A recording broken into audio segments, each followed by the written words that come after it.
시온에 들어가시는 영광의 왕이라는 제목으로 함께 은혜를 나누고자 합니다. 예루살렘은 영원한 하나님의 거처로 다윗과 언약을 하셨습니다. 그런데 그것은 사도 바울이 얘기한 것처럼 이 지상의 예루살렘이 아니라 영원한 하늘의 성읍을 의미하는 것이고, 그 영원한 예루살렘은 모든 사람들이 그곳에서 세세무공토록 하나님을 믿고 섬기는 그런 곳이 될 것입니다. 그것은 하나님이 임재하시는 곳입니다. 오늘 시편 24편은 찬양시에 속하는 것으로 하나님께서 이제 이 시온에, 또 영원한 우리의 천국 도성에 오늘 찬양이 아주 잘 적절하게 선곡을 하셨어요. 우리는 구원열차 타고 방주 타고 구원방주 타고 천성을 향해 가는 것이, 그것이 인생의 목표입니다. 왜냐하면 그곳에 하나님이 계시기 때문에. 우리가 봉선동에 사는 것도 좋아요. 강남에 사는 것도 좋습니다. 그러나 하나님이 계신 곳에 사는 것이 최고인 줄로 믿습니다. 그것이 영원한 생명의 길이요 형통의 길이기 때문입니다. 그러므로 우리는 어느 곳이든지 주님이 계신 곳을 찾아가야 됩니다. 오늘 우리가 눈에 보이는 주님의 교회는, 주님이 계신 곳은 교회인 줄로 믿습니다. 그러므로 이 세상에서 이 저녁에 여러 가지 할 일도 있고 열심히 근무하는 분들은 열심히 근무해야 되지만, 즐거움과 생명을 찾아서 딴 곳을 하는 사람은 잘못 찾은 거예요. 즐거움과 영원한 생명은 주님이 계신 곳인 교회에 있는 줄 믿습니다. 그 교회를 찾아온. 그래서 하나님께서는 이 시온에 들어가신다는 것입니다. 그래서 시온에 들어가시니까 영원한 문들이 열릴지라는 것입니다. 그 문들이 들려서, 옛날 문 중에는 어떤 문은 위에서부터 이 문을 이렇게 내려서 닫는 그런 것들이 있죠. 그래서 그 문을 잡아 올리면 그 속으로 사람들이 이제 들어가는 그런 문들도 있습니다. 그래서 이 문들아 들리라는 것입니다. 영원한 문들, 이것은 오래된 올람이라는 히브리어를 쓰는데 아주 오래됐다는 뜻입니다. 그래서 이 아주 오래된 시온의 예루살렘의 문화 열릴지어다. 왜 열려야 되느냐? 하나님이 들어가신다. 영광의 왕이 들어가신다. 그러면 영광의 왕이신 하나님이 들어가시는 그곳은 우리도 당연히 들어가야 될 줄로 믿습니다. 하나님이 계신 곳을 우리가 찾아서 들어가야 되는 것입니다. 그래서 영광의 왕이 시온에 계시고 우리도 시온에 들어가는 것을 찬양하는 시가 24편입니다. 그런데 그 하나님께서는 영광의 왕이라고 7절 이하에서 그와 같이 분명하게 또는 간단 명료하게 설명을 했습니다만, 그 영광의 왕은 1절 2절에 보면 하나님께서는 절대 주권을 가지고 창조의 능력을 가진 하나님이시기 때문에 영광의 왕이라는 것입니다. 그래서 하나님께서는 1절에 땅과 거기 충만한 것과 세계와 그 가운데 사는 자들은 다 야훼의 것이로다. 오늘 우리 땅은 우리 것이라고 생각하는데, 땅은 하나님이 만드셨으니까 하나님 것입니다. 그 속에서 우리가 어울려 사는 것뿐입니다. 그러므로 이 땅을 자기의 영원한 소유로 생각하는 것은 잘못 생각하는 것입니다. 그래서 땅과 거기 충만한 것과 또 세계와 그 가운데 사는 자들은 다 야훼의 것이다. 하나님은 창조주이시고 하나님이 소유주이십니다. 인간이 소유주가 아닌 것은, 인간이 아무리 자기가 땅에다 말뚝박고 지내도 얼마 지나면 이 땅을 떠나지 않습니까? 자기 소유가 아니죠. 물론 소유권을 다른 사람에게 넘겨주기도 합니다만, 자기 자식에게 넘겨줘서 대를 잇는다고 하지만, 그 소유권이 영원히 가지 않는 것은 나라가 망할 수도 있어요. 또는 여러 가지 전쟁이라든지 사회적인 그런 것으로 인하여 그런 것이 바뀔 수도 있어요. 특히 강가에 땅을 가지고 있는 사람은 강물이 그냥 다 파먹어가지고 어느 날 그냥 강물이 되어가지고 땅이 없어질 수도 있어요. 그런데 반대편에 있는 사람은 그냥 저절로 땅이 불어날 수도 있어요. 땅은 하나님 마음대로 하는 것입니다. 전에 화순을 갔을 때 제가 옛날 책에서 교과서에 나온 것 같아요. 교과서에서 읽었겠죠. 화순 탄광이 있다고 해서 화순 탄광을 제가 어디 있는지 한번 물어봤어요. 그랬더니 화순같이 좋은 도시에 무슨 탄광이 있느냐고 그러더라고요. 그래가지고 내가 이게 분명히 화순 탄광을 봤는데, 그런데 오늘 내가 신문에 보니까 확인했어요. 118년 만에 화순 탄광이 문을 닫았대. 1905년에 화순 탄광이 국내 1호로 탄광을 시작했는데, 이제 누가 연탄 떼는 사람이 있어야 말이죠. 그리고 오늘날 석탄 에너지도 좋습니다만 여러 가지 공해를 많이 유발을 시키기 때문에 별로 사업이 안 되고, 또 그 속에 얼마만큼 석탄이 매장되어 있는지 모르겠습니다만 수지 타산이 안 맞겠죠. 그래서 그것을 폐업하고 문을 닫았다. 이 세상의 그 모든 것들은 변화되고 바뀌는 것입니다. 그렇기 때문에 우리가 그 탄광을 가진 소유주가 얼마나 많이 바뀌었을지 모릅니다만 영원한 소유주가 아니에요. 땅의 소유주는 하나님이시라는 거예요. 그러니까 우리가 하나님께 잘 보이면 하나님께서 우리에게 풍성한 땅을 우리에게 맡겨주시는 거예요. 그리고 하나님께서 거둬가시면 그 모든 것은 없어지는 것입니다. 야훼께서 그 터를 바다 위에 세우시고 강들 위에 건설하셨다고 했는데, 하나님께서 바다 위에 땅을 세우신 거예요. 그런데 바다와 강물은 변화가 무쌍하죠. 이 변화의 그곳에 변치 않는 하나님이 일을 행하신다는 거예요. 변화되는 세상 속에서 변치 않는 것이 있다는 것은 그건 우리에게 희망을 주는 것입니다. 따라서 하나님은 변함이 없습니다. 세상은 변하지만 하나님은 변치 않습니다. 이 변하지 않는 하나님께서 이 강물 위에 터를 세우시고 바다 위에 터를 세우시는 것입니다. 그럼으로써 영원 불변한 그 하나님을 우리가 믿고 의지하면 이 세상의 모든 것이 바뀔지라도 우리는 안전하고 평화롭고 담대하게 이 세상을 살아가게 될 줄로 믿습니다. 시편 29편 10절에 보면 홍수에 좌정하신 하나님이라고 이제 나오는데, 공동번역으로 제가 읽어드리겠습니다. 공동번역으로 홍수에 계신 그 하나님이 시편 29편 10절에 보면 야훼 거센 물결 위에 옥좌를 잡으시고 영원히 왕위를 차지하셨다. 하나님은 거센 물결, 홍수에 좌정하셨다고 했는데 거센 물결 위에 하나님의 옥좌, 하나님의 왕자가 있다는 거죠. 변화되는 세상 속에서 변치 않는 것을 찾고자 하는 분은 하나님을 의지하시기 바랍니다. 하나님만이 변화무쌍한 물결 위에 변함없는 왕좌, 옥좌를 세우시고 그곳에 좌정하셔서 영원히 왕위를 차지하신 것입니다. 그러면 그 영원한 하나님의 보좌가 있는 그 자리로 우리가 들어가야죠. 그곳에서 우리가 하나님과 더불어 살면 우리도 요동치 않고 영원히 생명과 평화를 누리며 살아가게 될 줄로 믿습니다.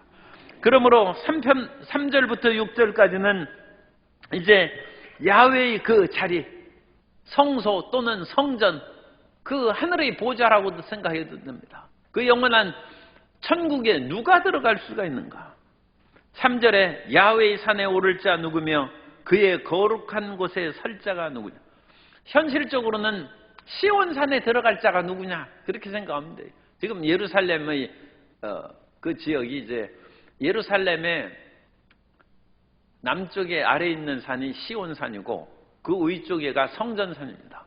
그래서 이제 시온 산성을 다윗이 정복했기 때문에 시온이 예루살렘을 그 전체를 지칭하는 그런 이름이 됐어요. 원래는 그 시온이 앞에 있는 그런 산 이름입니다. 그런데 그 야훼의 산, 그래서 그곳이 이제 야훼의 산이죠. 야훼의 산에 오를 자, 예루살렘에 들어갈 자가 누구냐?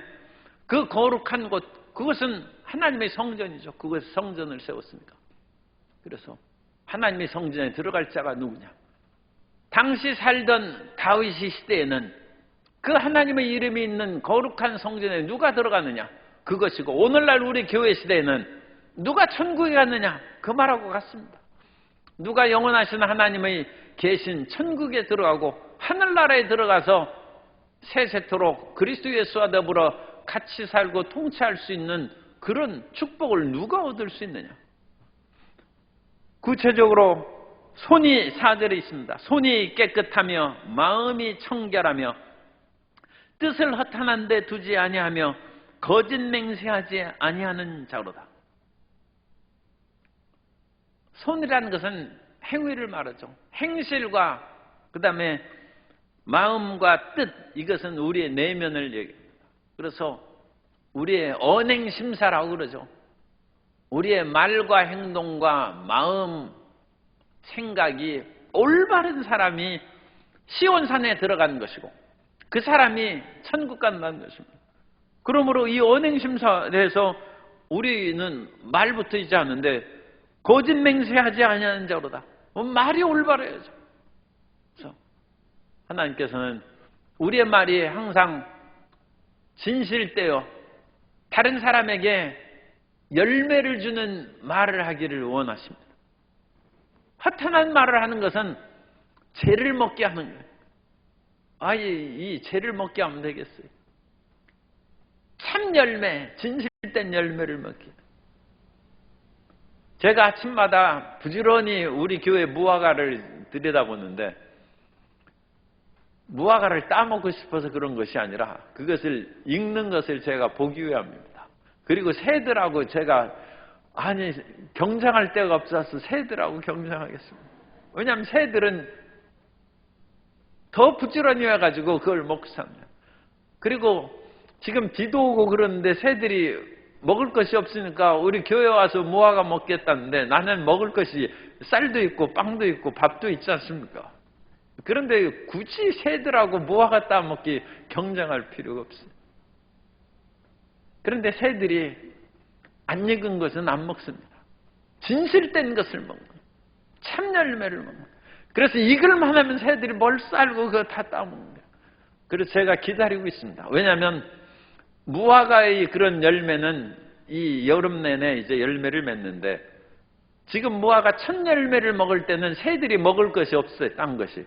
그래서 무화과를 그냥 집중적으로 공격하는 거예요. 그런데 조금 있으면 새들이 안 옵니다. 오랜 제가 이 10년 경험을 보니까 그래요. 왜냐하면 새들이 다른 먹을 것이 있으니까 이젠 무화과가 익도록 해도 새들이 거들떠도 안 봐요. 왜냐하면 다른 먹을 것이 있으니까. 그때가 언제인지 지금 제가 그것을 자세히 살펴보고 있습니다. 새들도 진실을 먹고 삽니다. 오늘 우리는 다른 사람에게 진실한 사람이 되어야 돼요. 그 사람에게 진실하다. 우리 교회의 그 목표로 제가 세운 것은 다른 사람에게 먹을 것을 주라는 것입니다. 나는 다른 사람에게 먹을 것을 주고 희망을 주고 생명을 주는 사람이다. 그 사람이 천국 간다. 그 사람 거짓되고 허탄한 말을 하지 말라는 것입니다. 그 다음에 언행이죠. 언행심사에서 행동, 손이 깨끗하고 손으로 부정하고 손으로 그 행동으로 나쁜 짓 하고 그러면 그게 올바르지 못하죠. 온갖 십계명에 의하면 그 손으로 나쁜 그런 짓을 행하거나 도둑질을 하거나 그같이 다른 사람을 괴롭게 하는 그런 일을 행해서는 안 되는 것이고, 그리고 그 마음이 청결해야 됩니다. 마음이 청결한 자는 하나님을 볼 것이라고 했어요. 그래서 우리는 항상 우리 마음을 청결하게 닦아야 됩니다. 이 세상의 사람들은 여러 가지 그런 물질이라든지 권력이라든지 또는 자기 사업의 성공을 위해서 권모설수를 쓰고 그래서 마음이 뒤집어지고 헝클어지는 일이 많이 있어요. 그러나 우리는 세상에서 그런 사업을 하면서 마음이 헝클어졌어도 하나님 나라 가기 위해서는 그 마음을 다시 정리해야 돼요. 마음이 청결한 자가 하나님을 보고 천국에 가고 구원방주를 타기 때문에 그렇습니다. 그래서 우리는 이 세상 속에 살아가되 항상 우리 마음을 청결하도록 우리가 우리 죄를 지었으면 하나님 앞에 자백하고 우리의 죄를 용서받고 새로운 마음으로 살아가야 될 줄로 믿습니다. 그리고 그 모든 생각이 허탄한데 두면 안 돼. 우리가 진실하고 생명을 얻는 곳으로 우리 뜻을 두어야 될 줄로 믿습니다. 이 땅에서 마음이 허탄한데 두는 그런 사람들이 종종 나타나는데 마음에 허탄한데 두는 그 사람들에 대한 충격적인 뉴스를 제가 신문에서 읽었습니다. 여러분도 세계적인 부자니까 우리가 잘 아시겠습니다만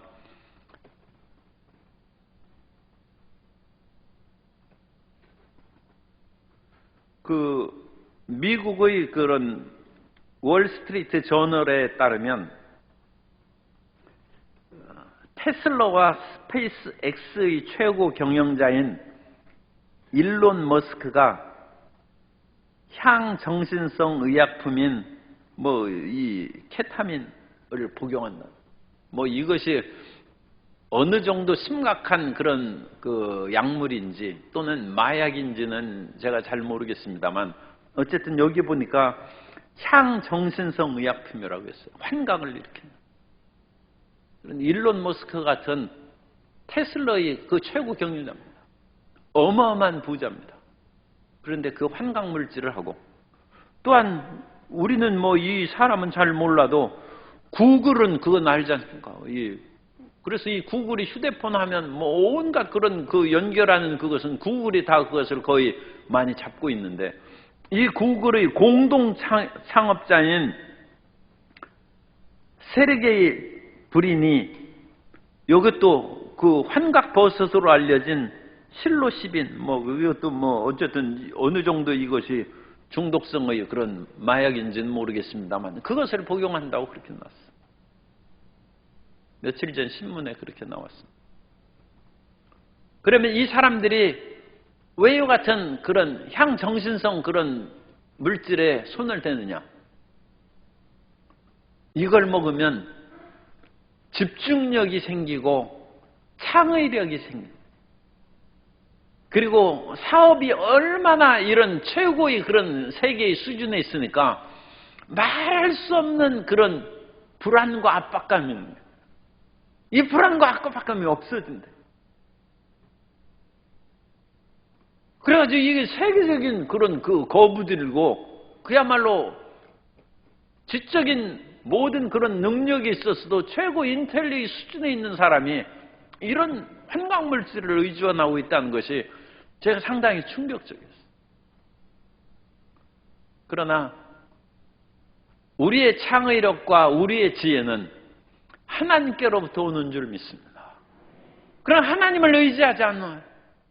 하나님의 전으로 나아가지 않냐고 하나님께 복을 받을 생각을 하지 않냐고 이 세상의 물질로 자기의 그런 집중력을 높이고 마음의 불안 증세를 없애려고 노력한다는 것입니다. 미국의 실리콘밸리에서 수많은 그와 같은 CEO들이 이런 마약에 그렇게 손을 대고 있다. 그리고 그 CEO 스타트업의 빌드베터 AI의 그런 CEO인 스펜서 슐림이라는 사람이 있어요. 제가 이런 경영학 그런 세계 부자들의 이름을 잘 몰라가지고 어쨌든 대단한 사람이에요. 이분은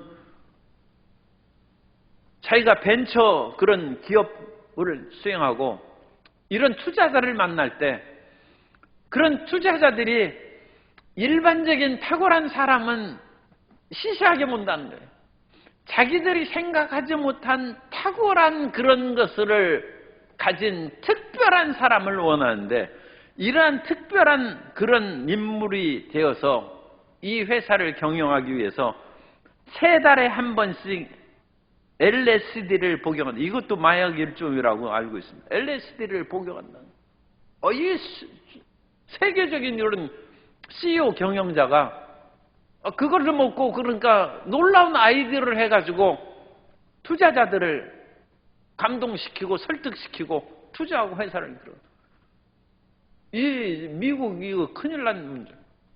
그런데 이런 것들을 지금 미국의 문제가 아니라 우리나라에도 지금 이런 것들이 엄청나게 파급되어 오고 있는데, 더 우리가 경계하고 주의해야 될 것은 이런 최고 수준에 있는 사람들이 자기가 먹는 이것을 합법화시키기 위해서 노력한다.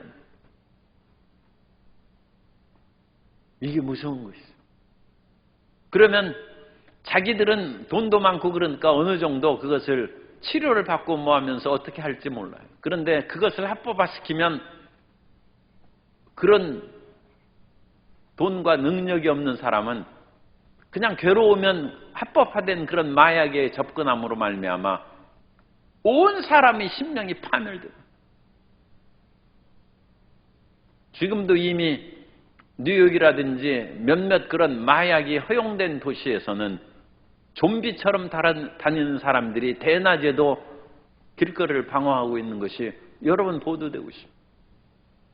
그런데 이미 이것이 1886년에 그 스티븐슨이 쓴 소설에 지켈 박사와 하이드 씨가 있는데 거기에 이미 예견되어 있어요. 이 지켈 박사는 탁월한 의사입니다. 그런데 이 사람이 자기가 열심히 공부한 결과 인간의 내면에는 선함과 악함이 있다는 것을 이제 철석같이 믿게 됐어요.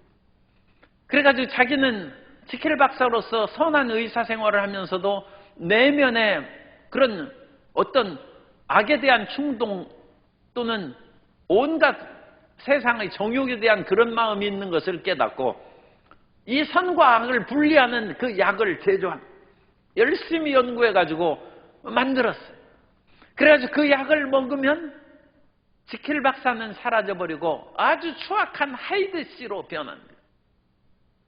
그러니까 닥터 지킬이고 미스터 하이드. 그러니까 이제 닥터라는 그와 같은 거룩한 그런 명칭이라든지 아니면 사회적인 명성을 얻는 그런 인물은 사라져버리고 추악한 그런 한 사람 하이드가 생깁니다. 그래서 온갖 못된 짓을 다 하고 그 다음에 또 약을 먹으면 지켈 박사가로 다시 돌아와가지고 낮에는 점잖고 아주 훌륭한 의사로서 지내고 밤이면 또 약 먹고 하이드 씨. 이것이 1886년 100몇십 년 전에 소설에 나와. 오늘날 이런 세상이 지금 나오고 있는데 사람들이 이 CEO라든지 일론 머스크 같은 그야말로 일론 머스크는 사실은 세계적인 천재입니다. 이 사람의 그런 경영이라든지 아이디어는 가히 일반 사람들의 생각을 초월하는 천재적인 사람이고 남아공에서 있다가 미국으로 들어와서 자기 세대 몇십 년 만에 세계적인 거부로 성장한 그런 사람. 그건 탁월한 사람입니다. 그런데 그런 탁월한 사람이 창의력이 딸린다는 거예요. 더 이상 아이디어가 솟아나오지 않아요. 그러면 너희 중에 지혜가 부족하거든 후히 주시고 꾸짖지 않는 하나님께 구해야 되는데 그것이 우리가 야훼의 장막에 하나님의 성산에 올라가야 될 이유입니다. 그런데 불행한 것은 하나님께서 좋은 머리를 주셔서 이 개인을 또 얘기하면 이게 명예인데 어쨌든 이런 그 톱 클래스에 해당하는 그런 탁월한 사람들이 하나님께서 주신 지혜를 가지고 성공한 이후에 그 자리를 유지하기 위해서 환각물질을 사용한다는 것은 말할 수 없는 불행한 것이고 그것은 모든 그런 다른 사람에게 전혀 귀감이 되지 못하고, 그런 사람 본받으면 어떡하겠어? 그런 사람은 정말로 탁월한 부자고 천재적인 사람이지만 절대로 본받을 인물이 못 된다. 그런 식으로 나아가면 그것은 세계의 지도자들이 파탄에 이른다. 우리는 지혜가 없으면 지혜의 근원이 되는 하나님께 나아가야 될 줄로 믿습니다. 하나님께 구하라. 그 신문에서 끝 부분에 써놨습니다. 오늘날 그런 의학자들이 이 향정신성 의약품을 다루는 그런 사람들이 견해를 썼어요. 아무리 자기가 절제하고 그야말로 자기 전문의가 주치의가 있겠죠. 그런 사람이 처방을 받아서 환각물질을 쓴다 할지라도 결국은 그 사람의 마음과 몸은 파멸될 것이다. 그렇게 썼어요. 결국은 파탄됩니다. 지킬 박사와 하이드 씨 이야기에서도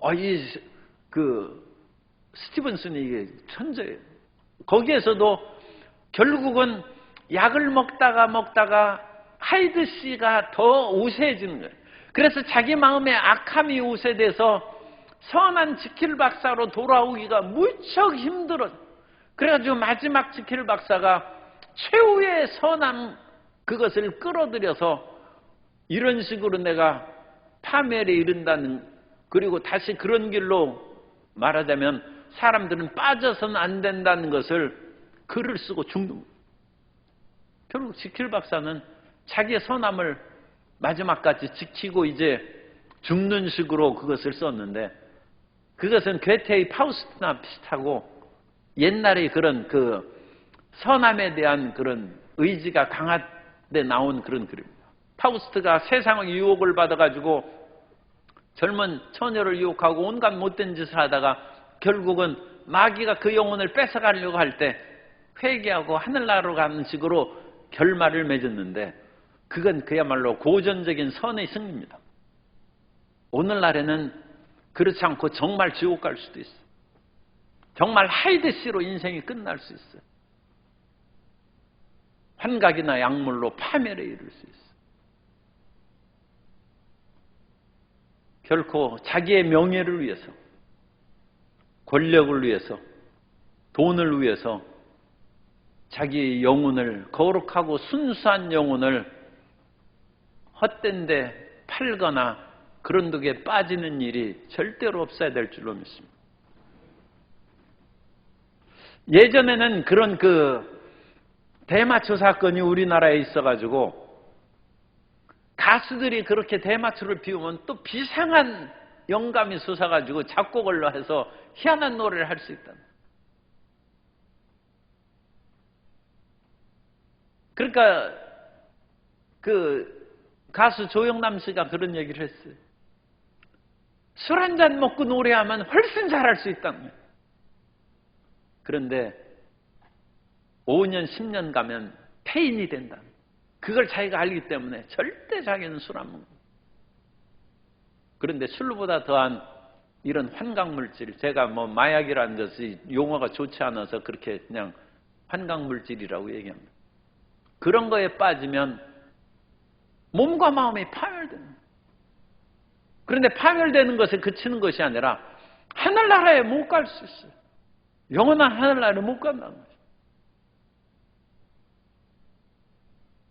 오늘 우리 삶의 목표는 이 세상에 명예를 얻는 것으로 마음을 뺏겨서는 안 됩니다.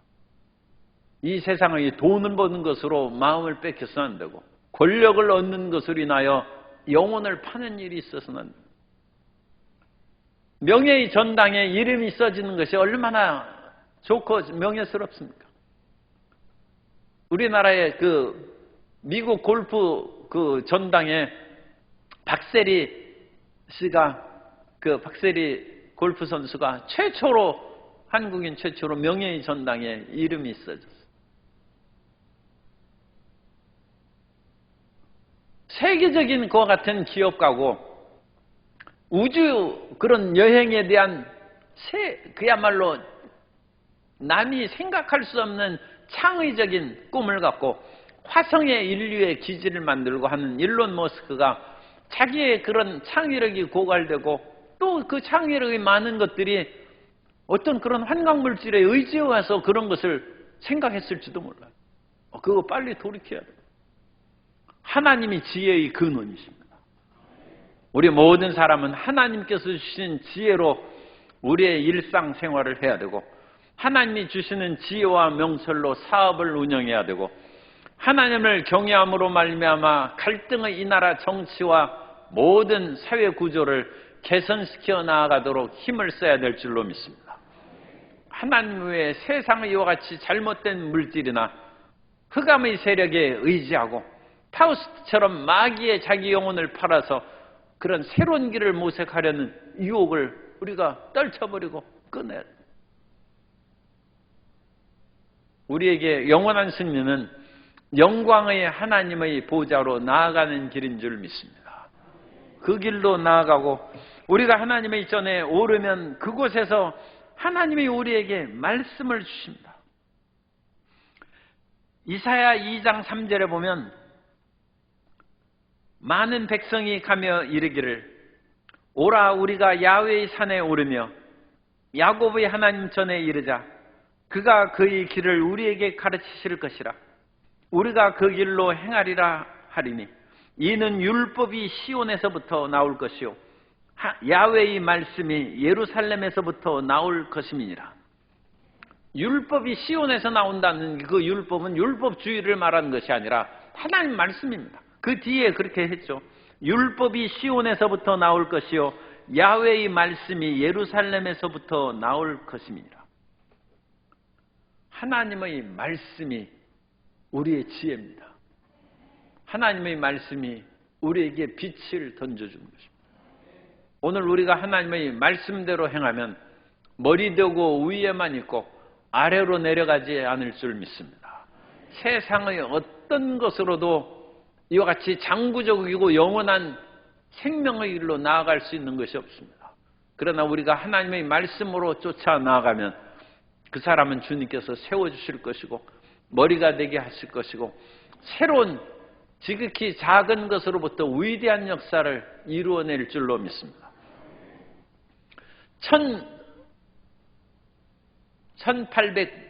1899년 12월에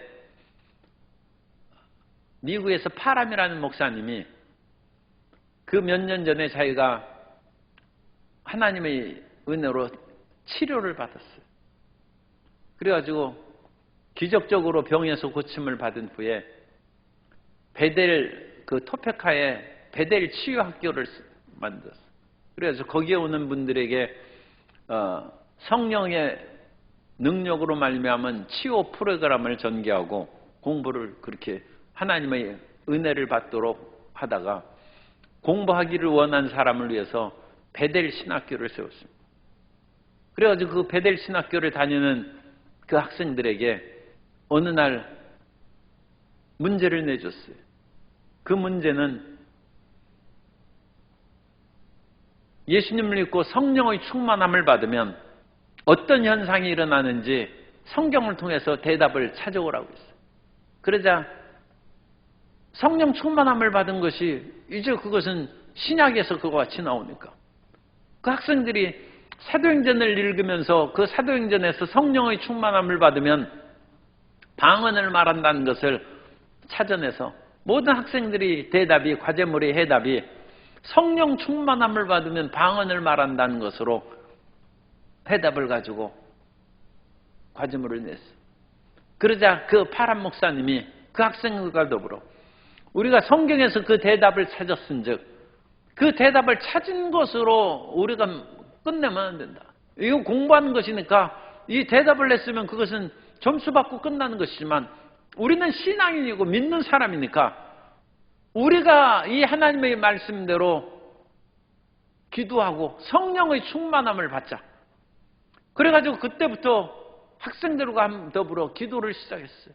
그래가지고 1900년 1월 1일 날 그들에게 하나님의 성령이 임해서 오즈만 양이 제일 처음으로 그 학생들 중에서 방언을 받고 그 방언을 받음으로 말미암아 거기에서부터 성령의 위대한 부흥의 역사가 늦은 비 성령의 역사가 그때부터 시작.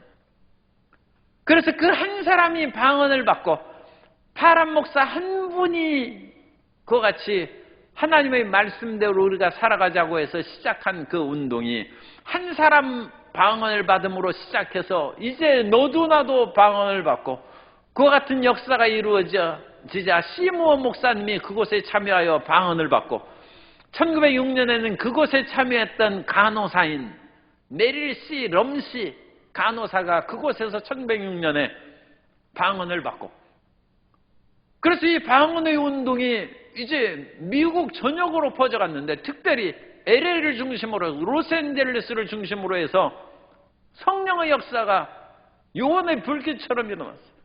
그리고 그 당시에 1906년에 메릴 씨, 럼씨라는 그 같은 간호사가 감리교 신자였어요. 그런데 방언을 받고 기도하면서 하나님, 제가 주님을 위하여 무엇을 할까? 한국에 가서 선교사를 하라고 했어요. 그래서 어떻게 한국이 어디입니까? 그래가지고 찾다가 1928년에 한국에 들어왔어요. 일본을 거쳐서 이제 들어왔습니다만 한국에 들어왔어요. 그래서 1928년이 우리 기독교 하나님의 성회의 그 시작으로, 물론 그 전에도 우리의 성령운동이 한국에서 자생적으로 있었습니다만 기아성 교단은 그때부터 시점을 잡아서 1928년이 럼씨 여사가 들어온 때니까 2028년이 우리 기아성 100주년 기념해가 되는, 이제 한 5년 남았죠. 오늘날 우리가 기아성 교단에 속하고 수많은 사람이 있고 오순절의 성령운동이 이 세계상으로는 수억 명에 달하고 수천만의 기아성 그와 같은 신자들이 세계적으로 있어요. 그런데 그 발단은 파란 목사와 베델 신학교의 학생들의 몇몇 사람으로부터 시작합니다. 오늘 우리가 하나님의 말씀에 성실하게 임하고 그 하나님의 말씀이 우리 마음 가운데 심어져서 그 말씀을 체험하면 그 시작은 미약하나 그것이 위대한 역사를 나타내게 될 줄로 믿습니다. 그러므로 처음부터 위대한 역사를 하고 이와 같은 세계적인 CEO 해가지고 세계적인 명예를 얻고 부를 얻고 그런 것은 나중 문제예요.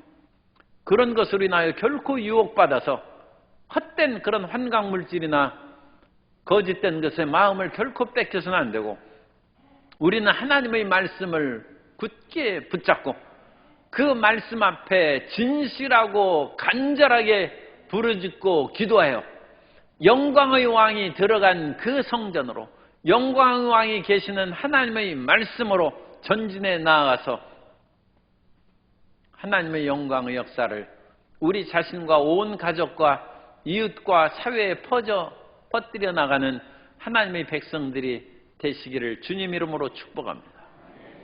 그래서 하나님께서 이 마음이 곱고 올바른 그 사람을 통하여 역사하신 것입니다.